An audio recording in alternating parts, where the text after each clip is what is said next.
skinless hides, I'm going to use the gyro trimmers. They're very good for skinless hides, very smooth. They cut through nice and quick and smooth. And then with the hairline, I'm going to still go back to my wall detailers because they're better on most hair textures. But the gyros are still good for lining on lighter hair textures.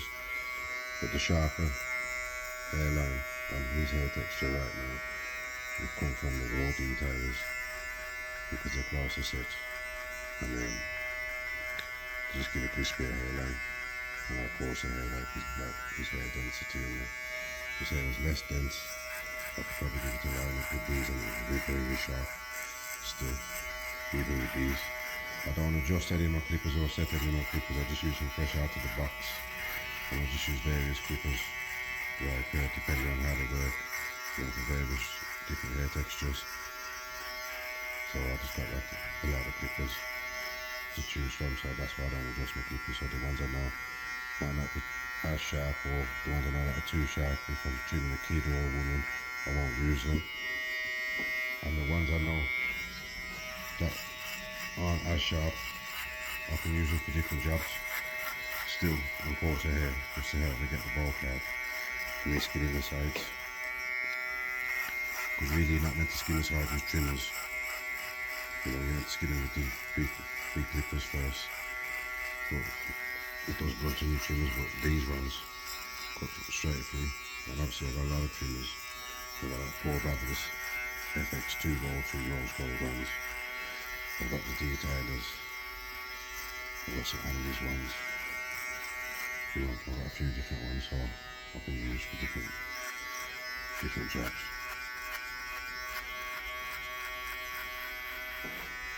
As I've seen now, look at dark section. Which is like a dark orange corner. Just use the detail here to lighten it. Those trimmers there work fast. Just use the detailer just to shade through there.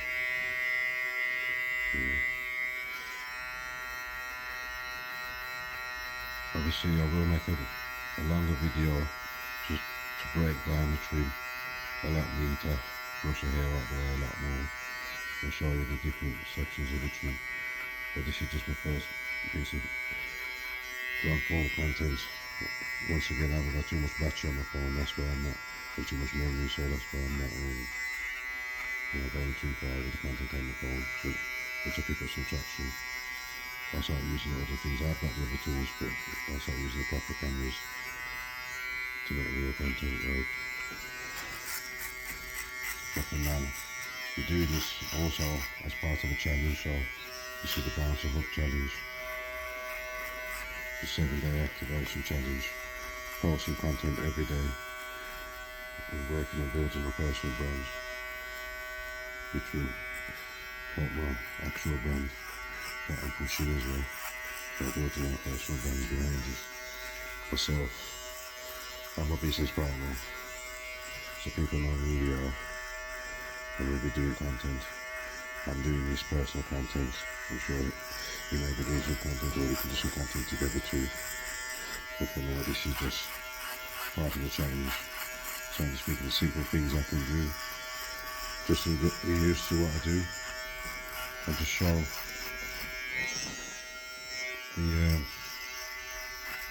the skill. Just show how easy it can be done.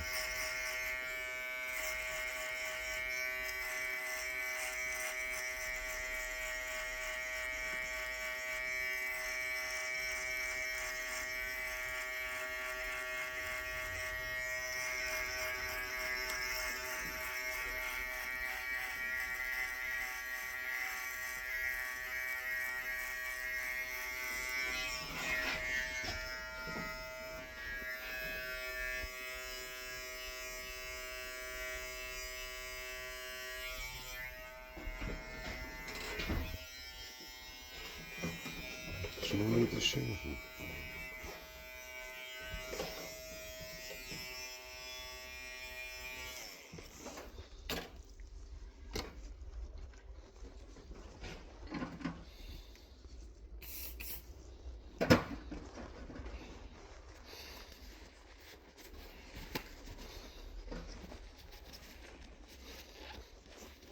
I'm gonna go for the wall detailer. Yeah, I'm gonna go for this, for the hairline. I'm using 2-finger brush because it's the tightest bristle brush I've got. To keep his hairline straight, so I'm gonna go from there. Take that with those peak off first.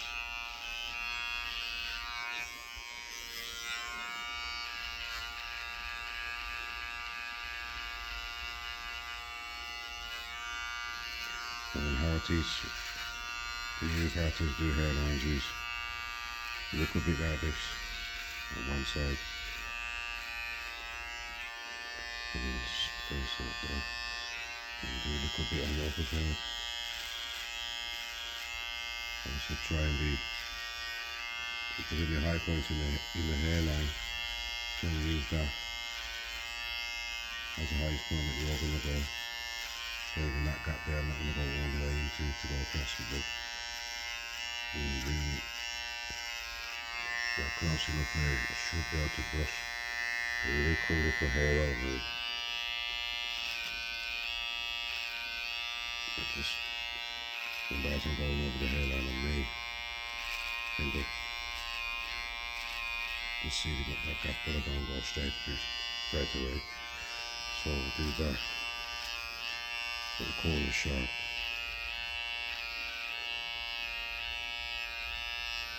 And then we'll do it on this corner first. Here. And then the other two gaps. So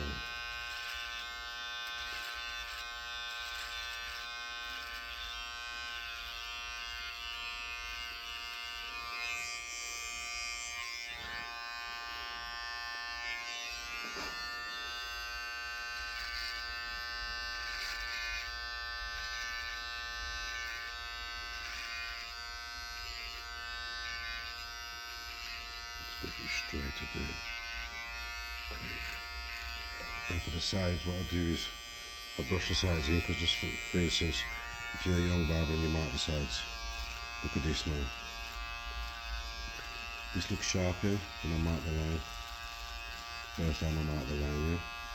And even though his hair's short on the sides, because it's the fade, if I do this, now it doesn't look sharp anymore, so this way you make a sharp line without enhancements that lasts for the haircut while it's growing back. You brush the hair into the line. It's the first thing I learned when I worked in the barber shop. The first day when I was like 11. Brush the hair into the line. And the hair, brush it back to normal. Not that sharp, but just brush it like that into the line. Yeah. And then any little darker bits, you just fade those out with the edge of the detailer, because the detailer is also good for fading out the edges. So any graphic parts, I just use that cross up. It looks like I'm putting gaps in because I know his hair texture. I'm going to brush it back out now. It looks smooth. Yeah.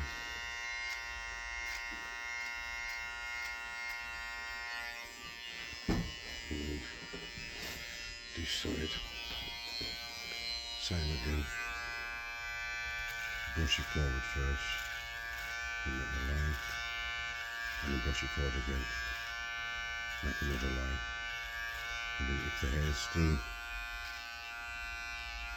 if there's any longer bits of hair, which normally we do leave it slightly darker by the temple, so when we're marking it, you get a sharper line. But if there's any additionally longer bits of hair, then I'll take them off and I'll shade them out. But this side doesn't look like this is normal. I'm just going to give it just a skim over with the edges and detail the same way. Just give it the same effect of where it was when you step back. Just a couple of curls there. And looking out. And then what we'll do as well, we'll take the detailer and we'll skim for any spikes so the waves look smooth. Because his hair is naturally wavy, he doesn't have to brush it or use do-rags.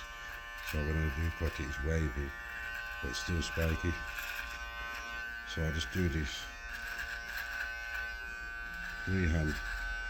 And how you do freehand is you just sit the base of the clipper here on the head and just tilt the clipper just back slightly enough so it just catches the spikes.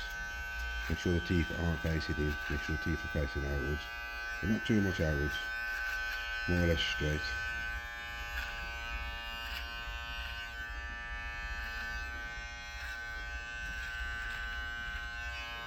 There we go. And then we'll just brush that down a bit there, a little bit sharper. Good from the top angle. I can see his hair curving over. Okay, so we'll get this, brush his face off.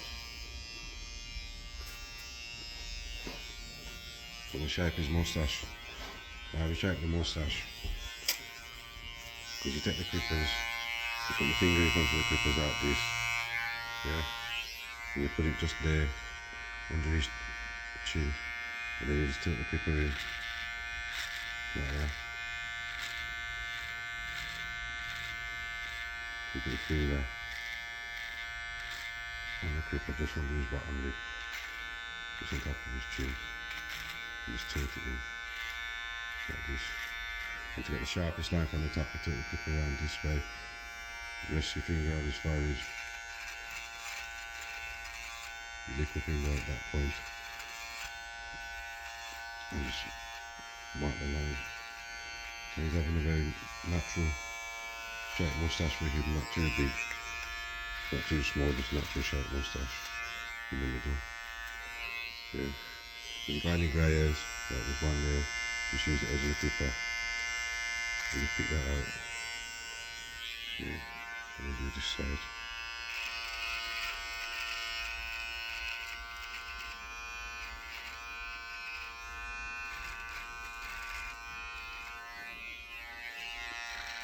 The sides, you just shave off the sides of the beard. Shave underneath.